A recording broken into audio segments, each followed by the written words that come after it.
इस अध्याय का विषय है कक्षा 9 व्याकरण खंड से शब्द और पद।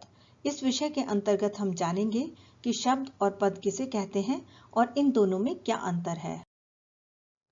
शब्द दो या दो से अधिक वर्णों के सार्थक मेल को शब्द कहते हैं।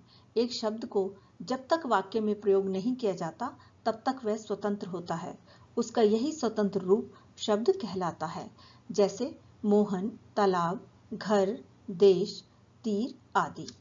इन सभी उदाहरणों में मोहन, तालाब, घर, देश, तीर आदि ये सभी शब्द हैं, क्योंकि इन शब्दों के सही अर्थ हमें प्राप्त हो रहे हैं। हमने ये जाना कि ध्वनियों या वर्णों के मेल से शब्द बनते हैं, मगर केवल वर्णों के मिला देने या जोड़ देने से शब्द नहीं बनता। किसी वर्ण समूह को शब्द तभी कह सकते हैं जब उस शब्द का सही अर्थ हमें मिलता है। जैसे त प्लस व प्लस र प्लस ल इन वर्णों के मेल से बना शब्द है तवारल।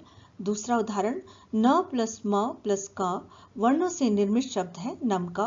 ब प्लस सा प्लस र प्लस त इन वर्णों के मेल से बना हुआ शब्द है बसारत। इन उदाहरणों में वर्णों के मेल से बने तवारल, नमका, बसारत इन तीनों शब्दों का कोई भी सार्थक अर्थ हमें प्राप्त नहीं हो रहा, इसलिए इन्हें शब्द नहीं कहा जा सकता।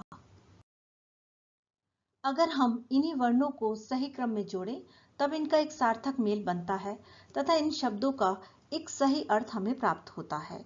इन सभी वर्णों को सही क्रम में रखने से निर्मित शब्द हैं तलवार, मकान और बरसात। अब ये सभी शब्द किसी न किसी अर्थ को प्रकट कर रहे हैं, अतः इन्हें शब्द की संज्ञा दी जा सकती है। पद जब किसी सार्थक शब्द का प्रयोग वाक्य में किया जाता है तब उसे पद कहते हैं। वाक्य में प्रयोग किया गया शब्द स्वतंत्र नहीं होता, अपितु व्याकरण के नियमों में बंध जाता है। इसका रूप बदल जाता है।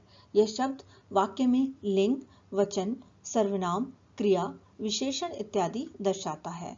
जैसे नीता, पुस्तक ये दोनों शब्द स्वतंत्र हैं। इन दोनों शब्दों के प्रयोग से बना हुआ वाक्य है नीता पुस्तक पढ़ती है।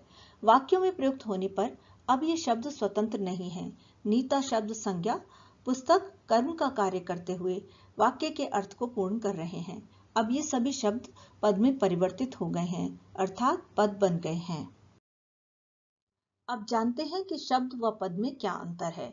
वर्णों के स्वतंत्र और सार्थक रूप को शब्द कहा जाता है।